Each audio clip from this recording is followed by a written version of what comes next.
Well, welcome to the session, and it's been a long day for all of us. So I've just got a few videos for all of you to enjoy. So let's start listening to them meaningfully. These are some of the videos that I've saved on my scrolls through Instagram. So I thought of sharing them with you. It's always the quiet work that you put in with your own two hands when no one else is watching. That's the 1 degree of separation from you and everyone else. You can choose a life of ease and comfort, or you can choose a life of service and adventure. Which one of those, when you're 90 years old, are you going to be more proud of? You're not supposed to ever be sick. Never.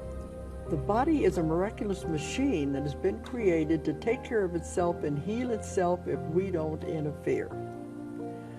That you make yourself sick.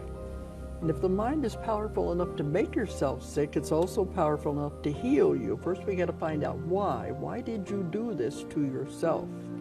What were you trying to tell yourself? Every disease is the body talking to you. I had a conversation with a friend one day.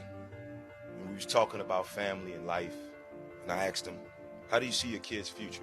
And he said to me, my grandfather walked 10 miles to work every day. My father walked 5. I'm driving a Cadillac. My son is in a Mercedes. My grandson will be in a Ferrari. But he said my great-grandson will be walking again. So I asked him, why is that? And he said to me, tough times create strong men. Strong men create easy times. Easy times create weak men. Weak men create tough times. He said to me, many will not understand, but you have to raise warriors. I don't worry. I tell you, I'm a man who believed that I died 20 years ago, and I live like a man who is dead already. I have no fear whatsoever of anybody or anything. Be careful who you share good news with, because you want to share good news with people who are going to be genuinely happy for you, and that's one way that you can identify those people who are truly on your side. Wow. Surround yourself with people whose eyes light up when they see you coming. 2, slowly is the fastest way to get to where you want to be. And 3, the top of one mountain is the bottom of the next, so keep climbing. I mean, how many people get jealous of us when we succeed? I think we saw very clearly. So there was Jordan Peterson saying, be careful who you share your success with. How many people around you do you think are happy when you succeed? Whenever you get a promotion, whenever you get a raise, maybe you're building your house, a brand new house. Maybe you have just bought a new car, maybe a new phone for that matter. But do you think that the people around you are going to be happy? Sometimes the greatest demotivators are those who are closest to you. They may be your parents. Most of the time, it is your parents. Maybe your relatives, isn't it? How many of our relatives are truly happy for us? නෑදෑයෝ එකම මට්ටමේ ඉන්නකම් හරි සතුටුයි. පොඩ්ඩක් පල්ලෙහාට වැටුනම හදවතින්ම අත දෙනවා. Isn't it? බොක්කෙන් මෙන්නේ. Our relations in our nation are පොඩ්ඩක් වැටුනම අර උණු වෙලා they are feeling that love and they do anything for it. Now what I'm telling you is for you not to be like this. But when you go up beyond them, ටක් ගාලා පපුවරි දෙන්න ගන්නවා. Isn't it? Soon as you start going abroad or start having better things, when life goes in a more positive direction, suddenly drama, isn't it? Whole heap of drama. Then all the advisors come in with the series of advice that has to be given to you. Relationship advice, life advice, investment advice, all of that, isn't it? So, something to just think about. Silence is the way to go. Personally, this is what I do. Silent as possible. Do not share your success with anyone. Sometimes it is, we want to share it with us, with those closest to us. In my life and in my career, I have been around, I have done many things. And now I have come to the point where, karla gamai kiyanne. Even to the closest people, to the people that I work with, anyway, that's the way. All of you know that. But those who are the very closest to us, also, you do it, and then you don't even say it. Maybe you let them find out from around. Let them find out from the papers. That should be your thinking.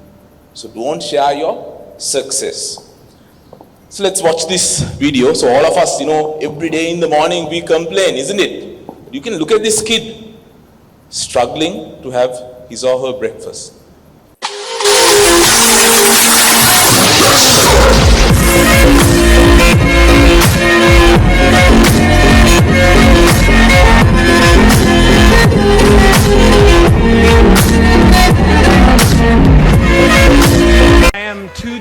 Two-time Golden Globe winner Jim Carrey.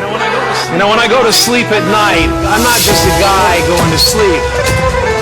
I'm two-time Golden Globe winner Jim Carrey going to get some well-needed shut-eye. And when I dream, I don't just dream any old dream. No, sir. I dream about being three-time Golden Globe winning actor Jim Carrey. All right. So I just want to share some advice that I shared with one of our security officers and a few other people just a couple of days ago.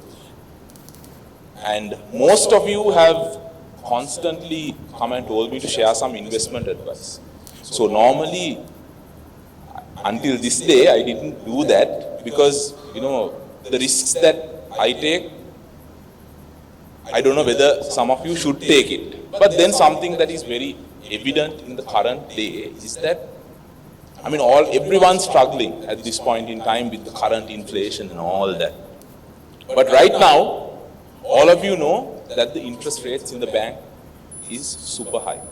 You're looking at about 25% per year. And the debts that you have taken in your life, whatever loans, leases, everything that you have taken of the past is at a previous interest rate. If it is fixed, they are at the rates that were of the past. So what I told this security officer was, his house was, let's say, 10 million, so 100 lakhs. So he sells this house for, let me get my calculator out. All right. Okay. So let's say he puts this house, let's see he engages with an FD of 25%. So he earns 2.5 million easily per year.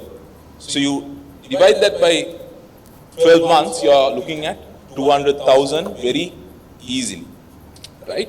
So if you think of it in that way, sometimes if you look at a rent, if you look at living on rent, well, you can get a very decent house for between 50 to 100,000, and you are still profiting another 100,000 rupees by this action.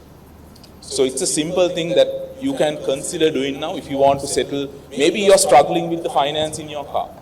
Now, for what I have here is, this is Grant Cardone. He's a real estate magnate from Australia. He owns a lot of properties, many apartment buildings, many apartment facilities. But he does not own a house. Now, what the banks want us to think is, and what all of us are thinking is, කොහොමද අපි මේ ගේ හදාගන්නේ? කොහොමද අපි වාහනයක් ගන්නෙ? These are the two main problems that are running in our minds. But when you go to a country like Australia, වාහනේ ගන්න එක බොහොම ලේසියෙන් කරන්න පුළුවන්, isn't it? It's a piece of cake to buy a car. To buy a house, not so easy, as in Sri Lanka even. So this gentleman, Grant Cardone, does not own a house. So let's see what he has to say when it comes to how he lives his life. All of us can't do this, but we need to change certain things in our life, certain practices, certain financial restrictions that you have. You can change and easily move forward. So let's see what he has to say.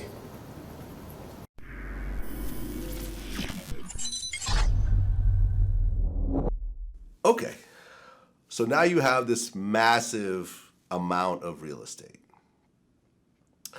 What I found interesting also, I watched one of your videos, and this is something that I do as well. I have a property in Calabasas. I have a big, a nice size house in Calabasas. I also have an apartment in New York City. I rent both of them. I don't own any property. Yeah. In terms of where I live. Here you are with a $1.2 billion net worth, and you don't own a house, a personal house. Yeah, I rent my house. Right. I get a better loan on it because I rent it. I could have a LLC own it and rent it back to me, and I'd still get a better deal. So, I rent where I live. I treat houses like hospitals. You get in, you get out. Yeah.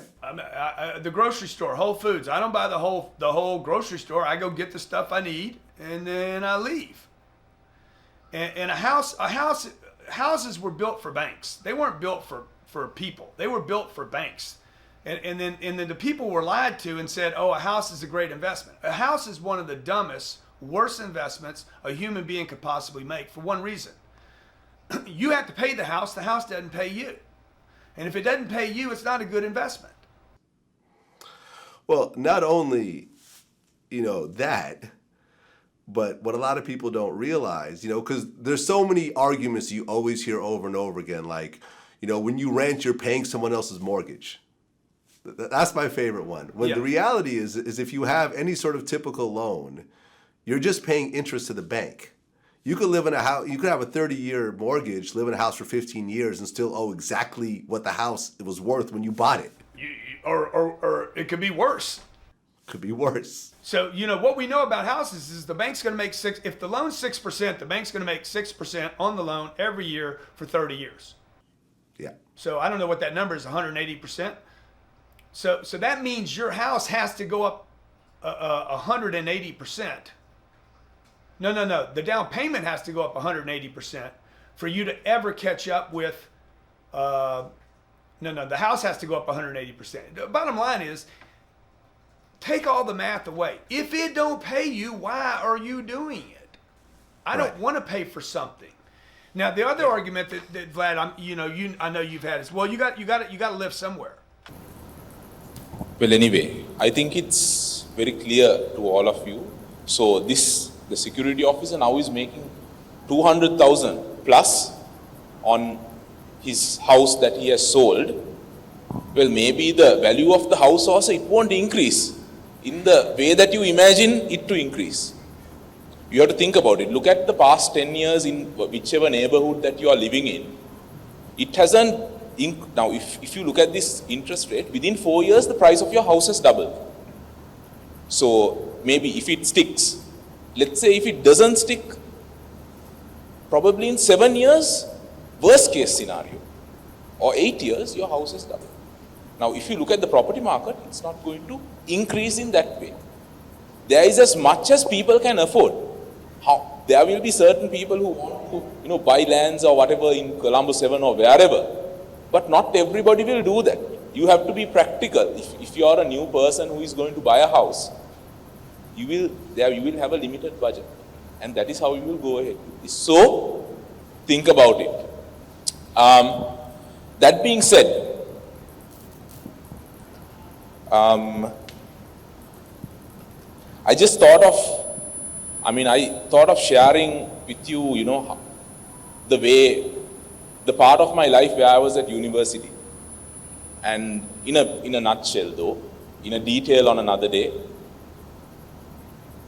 So when I went to Australia as part of my education, actually my father gave me the money for the entire course. But I didn't use a cent of it. I'm not telling this to tell you about my greatness. Firstly, I want to tell you that I'm not trying to be one of these people and be glorified.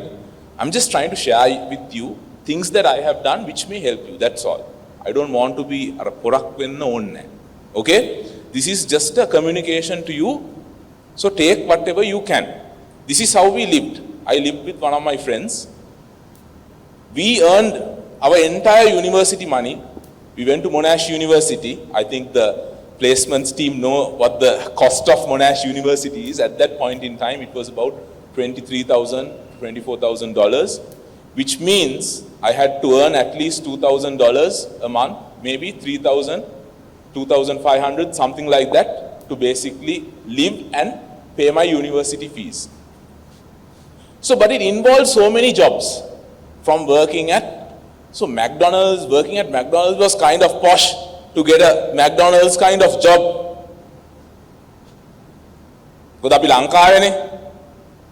Right? People don't say these things, they go to all these fancy countries, but they don't show the true picture.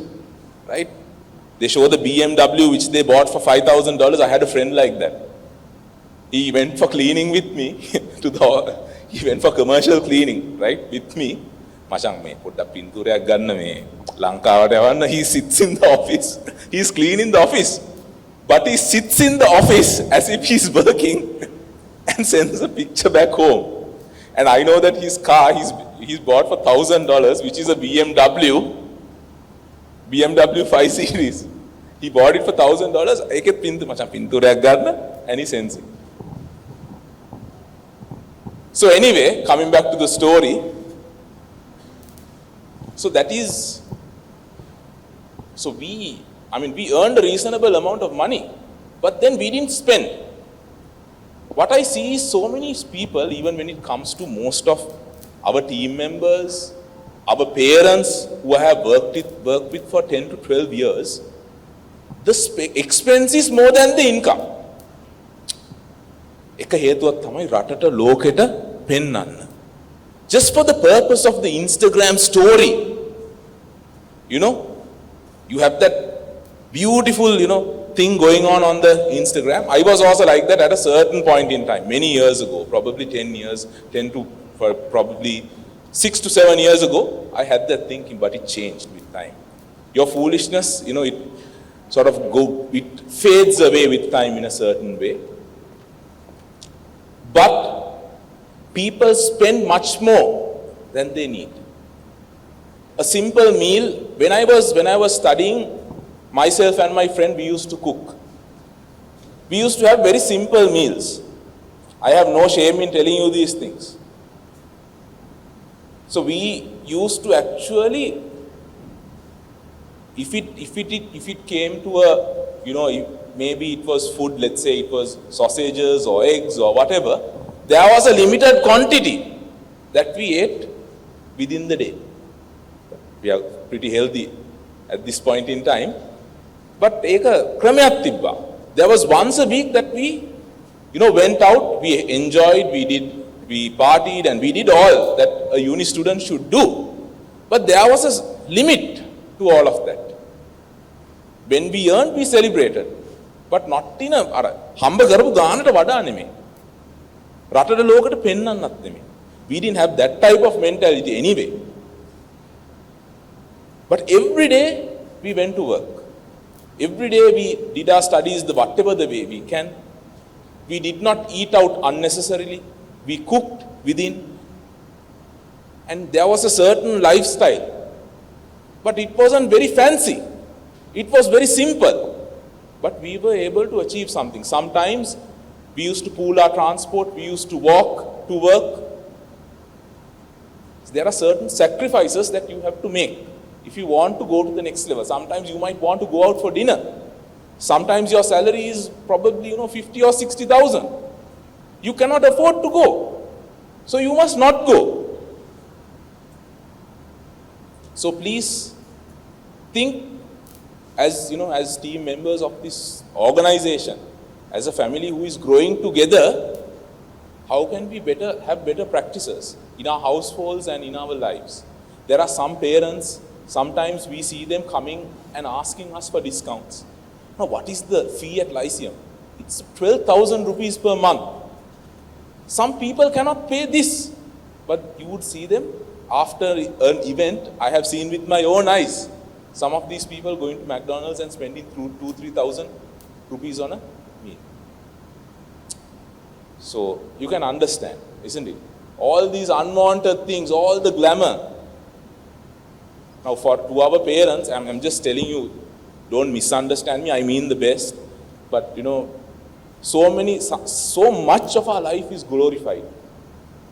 All the parties that you have to satisfy everybody.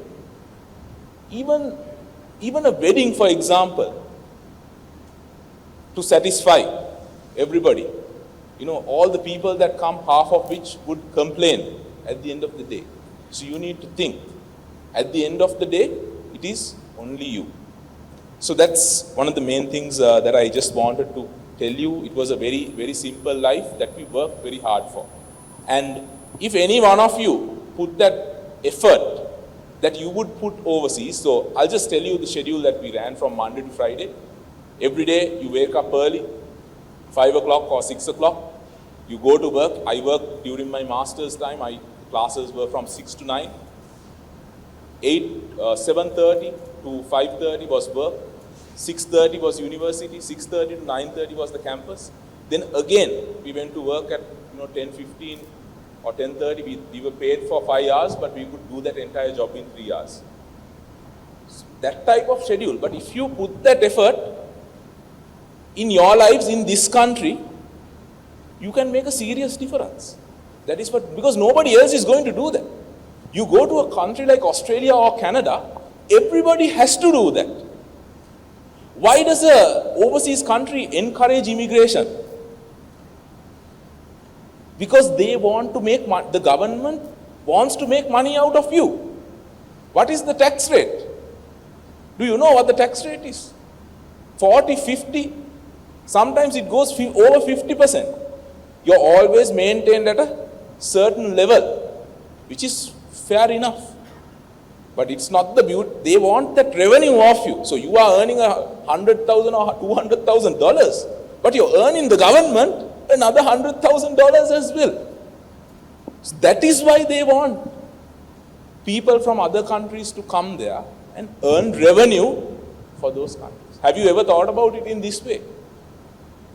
Think about it. Start thinking. Why? What is the profit? Where is you can, especially in an environment such as this, where you have the opportunity to speak to anyone, from myself to all the senior members of the organization, work really hard every single day and don't complain.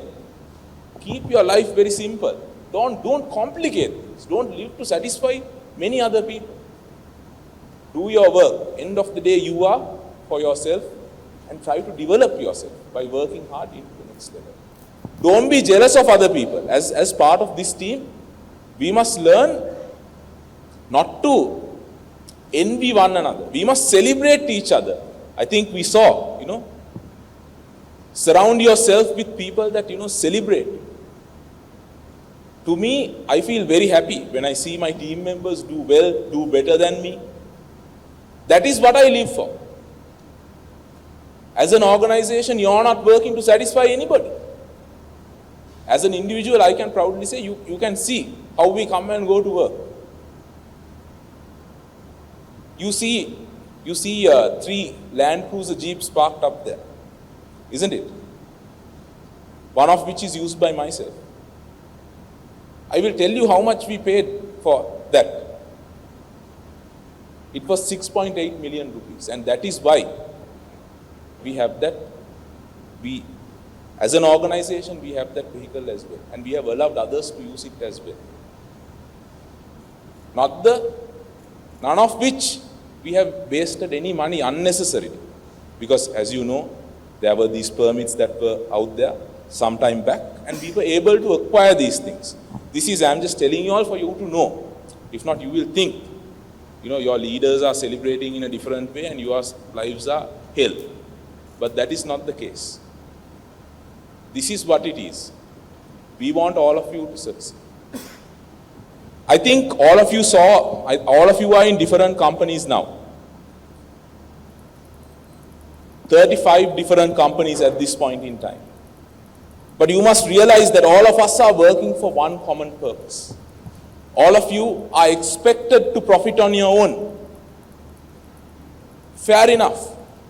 But remember that we are together. The sun doesn't shine on itself.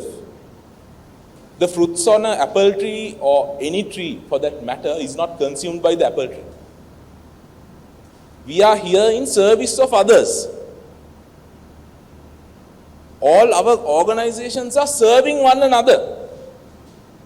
You must understand that we cannot exist without one another. I can say, if I was working in another organization, I want to do something on my own. That's the common topic that we hear when we go in our schools as a principal. So I want to do something on my own. Now, if I wanted to, can I do something on my own? Can I do something without every one of you? This is not possible.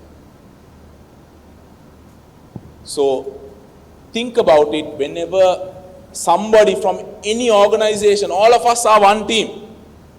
Any organization asks for something, see that you throw yourself at it and you do your best for that person. Don't separate yourself just because we are from different companies. We are all part of one group. We have to feel that in the organization, in the building, the way that we walk, the way that we share the lift, the way that we are walking on the stairs. I appreciate all of you. Actually, some of you are great. So many of you are, doing all the things that we have requested of you. To walk the stairs, to walk on the right side of the stairs, to use the facilities in certain ways, to use the lift in certain ways. Actually, that is really great. We have to appreciate everyone here for, really making this a successful institution. But that one thing is lacking, where we all see each other as from different companies. That has to change. So I really hope that all of you would do that. Some of you worry why we are going into all these different companies. Now, this is a very common thing. I will show you a video about Samsung as well before we conclude for the day. Now, all of you know what is the time. Okay. So all of you know what Samsung is. When you say Samsung, the plasma TV, the LED screen comes into mind, the mobile phone comes into mind. But they too are in so many businesses that you would not even imagine about. So I'll close by saying that to you. In this past week, there were some individuals who have come to me saying, "Sir, I have to work 1 hour more." A young man, and I explained to him, don't think about that 1 hour. The 1 hour he has an additional cost of about 2,000 rupees to work that extra hour because he cannot come in the office transport and so on and so forth. So I told him, don't worry, you don't think about this 2,000, you invest that, take that as an investment and you do it. I could have said, okay, I'll pay you 2,500, you do this, but is that what we want? Go that extra mile. Do something more.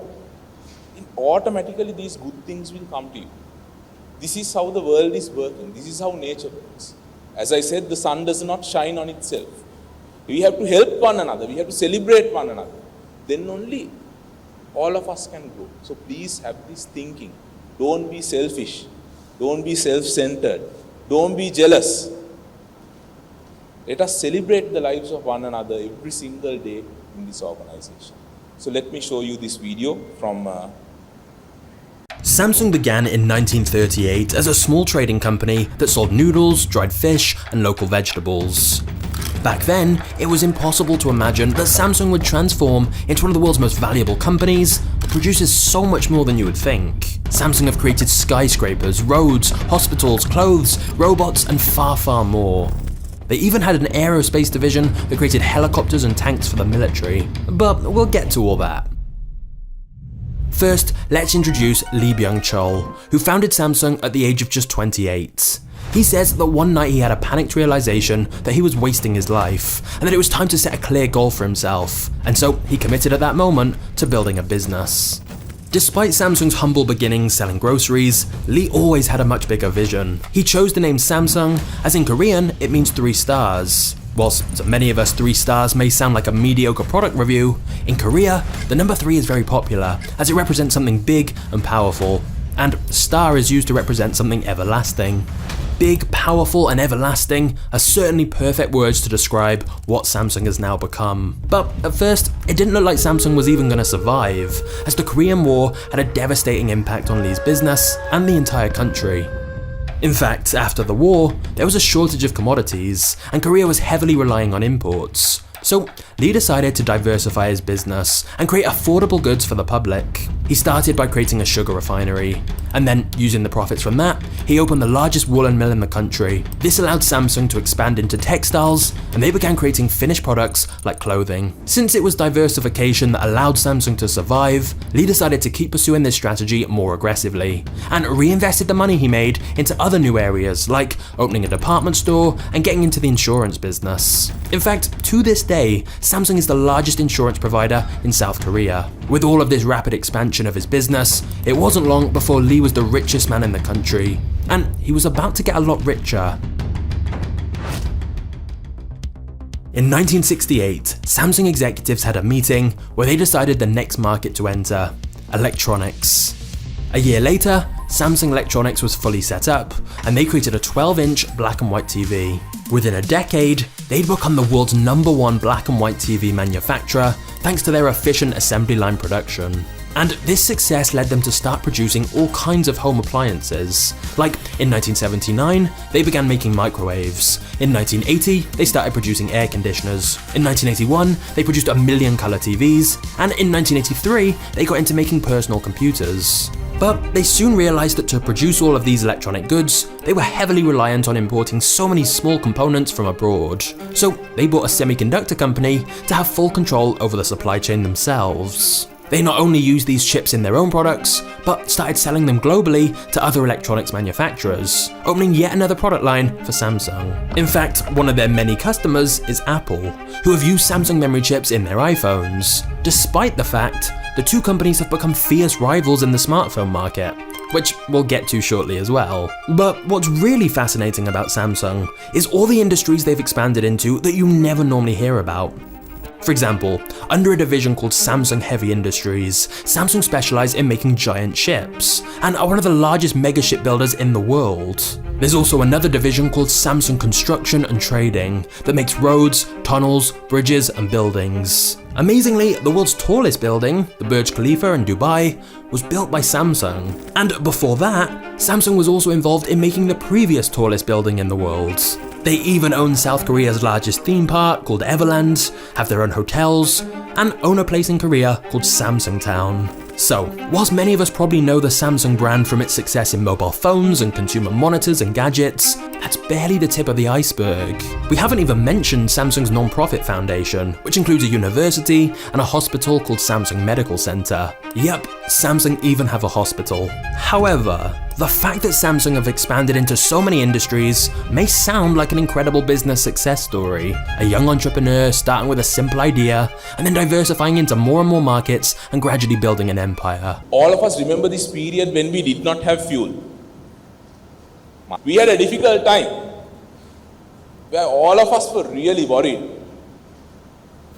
No way to come to work, no way to buy gas. You don't have to suffer remembering these things. All the, in the home, dadiya dagana hitiya pitapu hati, eva amataka gorot eka modakama. right? You have to remember these things. You don't have to suffer mentally and harass yourself of the past. But you have to remember that these things happened to us. And we were steady as an organization because all of us contributed to being steady. During that period of time, this is not a complaint. Okay? So we offered this transport service, isn't it, to all of you. It was very easy at that point in time. Okay, we can't do the work. How many organizations didn't pay? I mean, we are not a mass scale organization like the top level organizations out there. We are in the middle of that. We are getting there, but right now we are not. At that point in time, we offered an office transport service. Almost all of you came in that office transport service, isn't it? But then a nominal fee was charged for this office transport service. නොතන තමයි වැඩේ උනේ නේද? බලන්නකො මේකෙන් ගන්න හදනවා and this and that. But that is also another company. They also have to survive. No? There are people who are working in that company. But how many of you forgot the fact that this transport service was offered to you free for 2 or 3 or whatever months? And how many of you forgot that spending, you have to pay 2,000-3,000 rupees. Some of you 6,000-7,000 rupees who are getting highly paid, that is. Okay? You choose otherwise, right? So that is why on that organization's part also there must be some mistake, because they have not promoted themselves in such a way that you would love to go in that office transport. But this is our thinking, isn't it? බලන්න අපි හිතන විදිය මේක හරිද? Right? Now you don't have to go, we can stop that bus or whatever, we can use it for school transport. I'm just telling you, මෙහෙමද අපි ජීවත් වෙන්න ඕන? Is this the way that we are living? Is this how we are contributing to one another? Is this how we support one another? Is something that you must very deeply understand. And when you sometimes අපිට ජීවිතයේ දේවල් හරියන්නේ නැතිකොට අපි හිතන්න අපි what are our actions of the past? How have we behaved in the past 1 or 2 weeks or year or whatever? All those things, they add up. I'm telling you because frankly life is good. It's pretty good. I'm happy. I don't have big things, but I'm happy. I can tell you that. As a happy person, I can tell you proudly these things, because I want to see you also happy. අර බොරුවෙන් ජීවත් වෙන අය වෙන්න නෙමෙයි. I want to see leaders in these organizations who will look after their employees. I have looked after my immediate team members and every one of you in whatever way that is possible. As your leader, you must understand that all these profit, there is no dividends to anybody, there are no shareholders. Every one of these organizations are not for profit. You have to understand that. What your work, the great cause that you are working towards. So think about it. Think about it, and you may be here, you may go to another organization, whatever it may be. Wherever you go, you take these good qualities and values and say, what we want is, okay, you were at Lyceum, therefore you are like this. You behave in a certain way because you are from Lyceum. I am a Lyceum parent. As a principal, I tell you are an educated parent now to the parents. You can't behave in a certain way after you know somebody has told you these things. You don't borrow, you don't go for dinner, and you don't not contribute. Right? Those are children of Lyceum. That's the team. Those are the qualities of team members of this community. All of you are part of the community. කට්ටියත් එක්ක එළියට ගියා, සල්ලි දෙන එක්කෙනා ගෙව්වා, එහෙම හරියන්නේ නැහැ. These are good qualities that must be inculcated in you. You borrow your friend's vehicle, he gives you with a half a tank or a full tank of fuel, you return it back with an empty tank of fuel. These are not the qualities of our members of our community. Seems like there are things of that nature going on. Anyway, this is what I basically wanted to tell you. So cut down on the unwanted fancy things. I actually wanted to talk to you about this. Most of you are, most of you are young, recently married. I will talk to you with some facts on another day. We don't have much time, but I'll just voice it out because I may speak to you in another month. Is this Western medicine and doctors. Think before you listen to everything that a doctor has to say to you. That's why I posted that there was a video saying, the body can make itself ill and the body can repair itself as well. I have seen this happen in many people. Because of my career, I have seen a lot of things happen in my short life.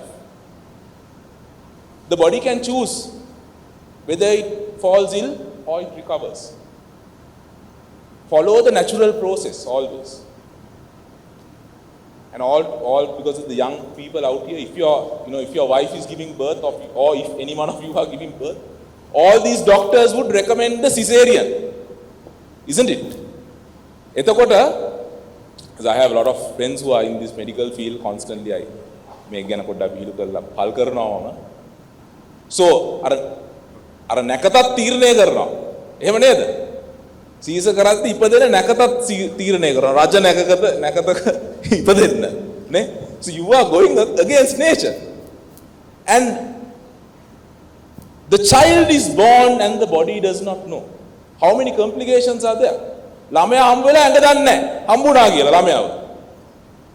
This is the reality, right? So we'll talk about it on another day. Okay, so all things aside, we'll take all these in good health. So I hope that this session benefited all of you. All right, so thank you very much, and I hope I made some sense on this day. Thank you very much. Have a great day.